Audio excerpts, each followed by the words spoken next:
Após parábolas que abordaram o uso de recursos materiais e consequências eternas de nossas escolhas, Jesus voltou-se para ensino fundamental sobre a natureza do serviço cristão e a atitude apropriada de quem serve a Deus. A parábola do servo inútil, registrada exclusivamente em Lucas 17, versículos de 7 a 10, é uma das histórias mais breves, mas também uma das mais confrontadoras de Jesus, desafiando diretamente noções humanas de mérito, direito e expectativa de recompensa por obediência. O contexto imediato desta parábola é instrutivo. Jesus acabara de ensinar aos apóstolos sobre perdão ilimitado, que devem perdoar um irmão que peca repetidamente, até 70 vezes 7. Os apóstolos, reconhecendo a dificuldade deste padrão, responderam: "Aumenta-nos a fé."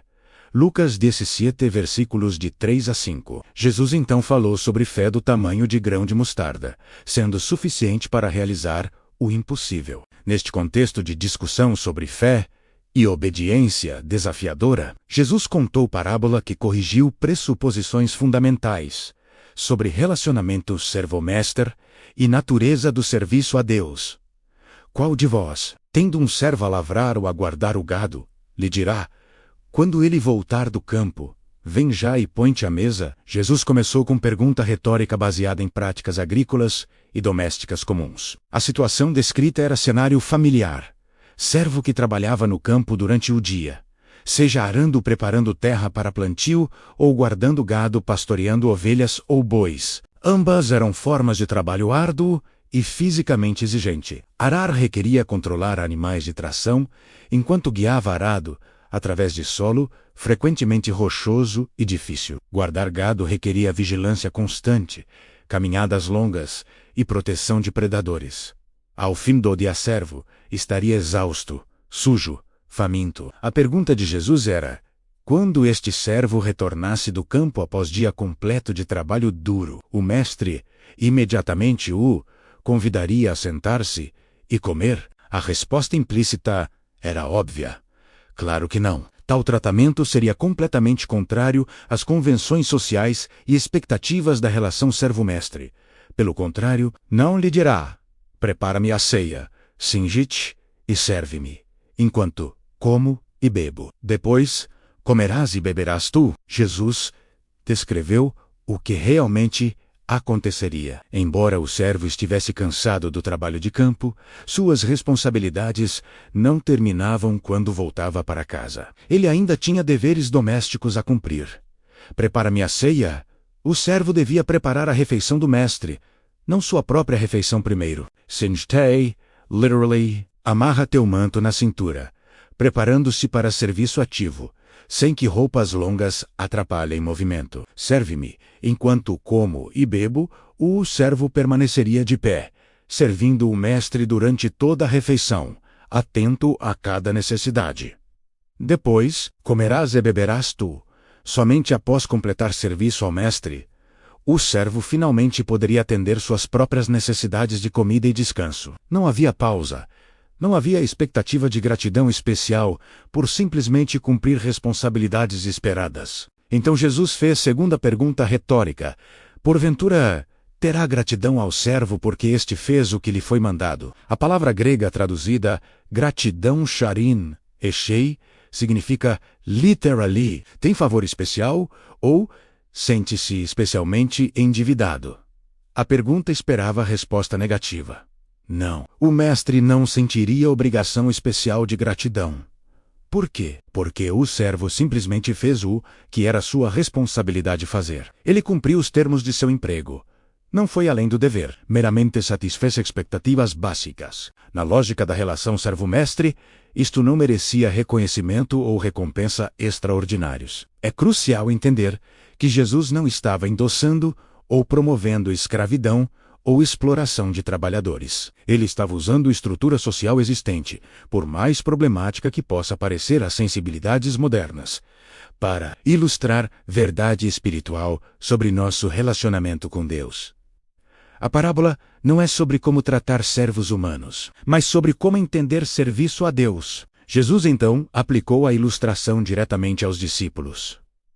Assim também vós, depois de haverdes feito quanto vos foi ordenado, dizei: somos servos inúteis, porque fizemos apenas o que devíamos fazer. Esta aplicação contém várias dimensões profundas, que merecem exame cuidadoso. Primeira dimensão. Depois de haverdes feito quanto vos foi ordenado, Jesus assumiu que discípulos fariam tudo o que Deus ordena. Isto não é sugestão de que perfeição total é possível, mas estabelecimento de padrão. Obediência completa a todos os mandamentos de Deus é expectativa básica, não conquista extraordinária. Segunda dimensão. Dizei: somos servos inúteis.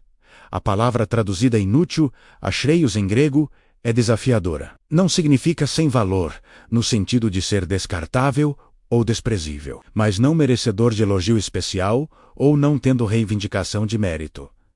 Algumas, trado, exussam serbos improfícuos ou servos, que não merecem agradecimento.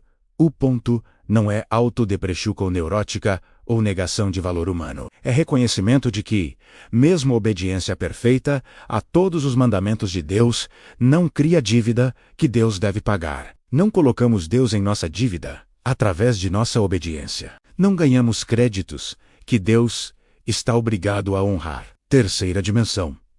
Porque fizemos apenas o que devíamos fazer. Esta é chave interpretativa. Devíamos, o fenômeno significa éramos obrigados, tínamos, deber de, como criaturas de Deus. Obediência a Ele não é favor que fazemos, mas obrigação que temos. Deus nos criou, nos sustenta, nos redimiu. Obediência total é mínimo que devemos, não máximo que oferecemos. Esta parábola confronta diretamente várias atitudes problemáticas comuns entre religiosos de todas as eras, incluindo contemporâneos. Primeira atitude problemática: mentalidade mercenária que vê a obediência a Deus como transação comercial. Eu obedeço seus mandamentos, portanto, Ele me deve bênçãos, saúde, prosperidade, sucesso. Esta abordagem transforma relacionamento com Deus em acordo contratual, onde serviço rende pagamento garantido. Mas Deus não é empregador que deve salário. Ele é Criador e Redentor, a quem devemos tudo. Nossa obediência não o coloca em nossa dívida. Simplesmente, cumpre mínimo que devemos como criaturas e como redimidos. Segunda atitude problemática: orgulho espiritual, que presume que obediência parcial merece reconhecimento especial. Quantas vezes pensamos: eu vou à igreja regularmente, dou dízimos, sirvo em ministérios menos, certamente Deus está impressionado e grato. Mas a parábola pergunta: você fez tudo o que foi ordenado? Você amou a Deus com todo o coração, alma, mente e força? Você amou seu próximo como a si mesmo? Você perdoou 70 vezes 7? Você foi perfeito, como seu Pai Celestial é perfeito? Quando honestamente avaliamos nosso desempenho contra padrão completo da lei de Deus, percebemos que nosso melhor é radicalmente inadequado. Não estamos perto de fazer quanto nos foi ordenado, muito menos indo além. Terceira atitude problemática: expectativa de que Deus deve gratidão ou reconhecimento especial por nossa obediência. Pensamos: eu sacrifiquei muito por Deus. Eu deixei carreira lucrativa para ministério. Eu sirvo fielmente há décadas. Certamente, Deus me deve algo especial. Mas a parábola desafia: você fez mais do que seu dever? Você deu a Deus algo que não era já propriedade dele? Tudo que você sacrificou foi dom dele primeiro. Tempo, talentos, recursos, oportunidades. Tudo vem de Deus. Retornar parte disto ao seu serviço é simplesmente reconhecer realidade de que tudo pertence a Ele.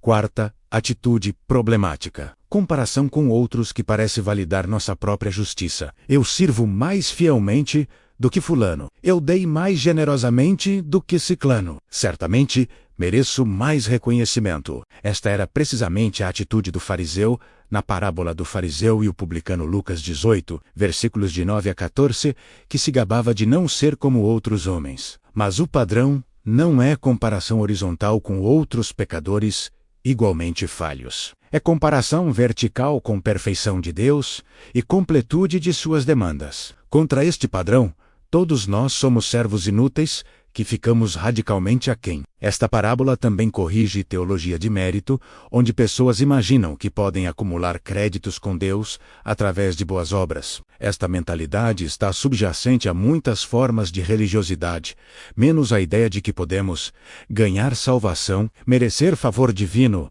ou comprar bênçãos através de desempenho religioso. Mas Paulo escreveu claramente: pela graça sois salvos, mediante a fé. E isto não vem de vós, é dom de Deus, não de obras, para que ninguém se glorie. Efésios 2, versículos de 8 a 9. Salvação é inteiramente pela graça, não por mérito. Bênçãos espirituais vêm de generosidade de Deus, não porque as ganhamos. Mas a parábola não promove passividade ou negligência de obediência. Jesus claramente esperava que discípulos fizessem quanto vos foi ordenado.